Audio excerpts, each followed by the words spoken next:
Kisah Ki Ageng Tarub atau Joko Tarub merupakan satu legenda yang mengisi lembar cerita rakyat di Indonesia, khususnya untuk wilayah Grobogan, Jawa Tengah. Bahkan beberapa nama duku di Grobogan muncul berdasarkan kisah dari manusia yang menikahi bidadari tersebut. Makam Ki Ageng Tarub berada di Desa Tarub, Tawangharjo, Grobogan, Jawa Tengah, berjarak sekitar 10 km dari Grobogan. Makam ini banyak dikunjungi para peziarah yang berasal dari daerah sekitar, bahkan dari luar kota. Peziarah yang datang sendiri atau secara berkelompok melantunkan bacaan doa-doa saat berada di makam. Suasana tenang dan sejuk di sekitar makam membuat peziarah berdoa dengan khusyuk. Bila ruangan dalam area makam penuh peziarah, disediakan pondok kecil paseban untuk peziarah lain menunggu sekaligus tempat istirahat sejenak melepas penat. Makam Ki Ageng Tarub ditempatkan dalam sebuah pondok dengan atap genteng 3 tingkatan yang disusun melansip ke atas. Lantai porselin putih bernada sama dengan porselin dinding pondok. Tepat di samping pondok, pohon trembesi atau munggur Samanea samani tumbuh rindang dan besar menjadi penduduk pondok. Bagian dalam pondok di mana makam Ki Ageng Tarub berada didominasi oleh warna hijau. Makam dikelilingi pagar semen dan potongan pipa besi dengan kelambu putih yang menutupi makam. Kisah Ki Ageng Tarub sudah melekat dalam nadi kehidupan masyarakat Jawa hingga dituang dalam naskah populer sastra Jawa baru berupa Babat Tanah Jawi. Tokoh Ki Ageng Tarub sendiri dipercaya sebagai leluhur dinasti Mataram sejak abad 17 lalu.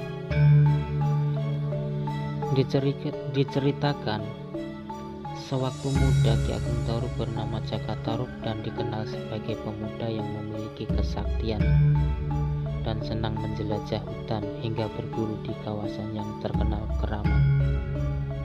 Suatu ketika Jaka Tarub berada di gunung yang terdapat telaga dan melihat 7 bidadari sedang mandi.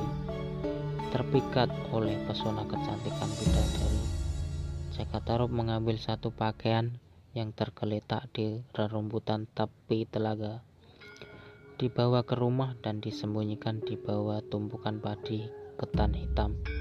Kemudian kembali ke telaga sembari membawa pakaian milik ibunya. Saat bidadari selesai mandi dan hendak pulang ke kayangan, satu bidadari tak menemukan pakaiannya. Ia ditinggal sendirian oleh para saudarinya. Dalam kebingungan, terucap pernyataan dari mulut bidadari itu bahwa bila ada laki-laki yang menolongnya akan dijadikan suami, bila perempuan akan dijadikan saudari. Jaka Tarub pun melemparkan pakaian pada bidadari. Nawang Wulan, si bidadari menepati ucapan. Pernikahan terjadi dengan syarat tak boleh menyibak rahasia menanak nasi saat sudah berumah tangga. Syarat disepakati hingga pernikahan dikaruniai putri bernama Nawangsi. Awal keretakan bermula saat Nawangsih berada di ayunan dan Nawang Wulan hendak mencuci pakaian di sungai. Saat sedang menanak nasi, sebelum menuju sungai, Nawang Wulan mengingatkan kembali syarat yang tak boleh dilanggar Jaka Tarub, juga untuk mengayun putrinya. Ketika Nawang Wulan sudah meninggalkan rumah, Jaka Tarub dilanda rasa penasaran. Ia pergi ke dapur, membuka penanak nasi dan melihat isinya. Ternyata sang istri hanya memasak 1 butir beras.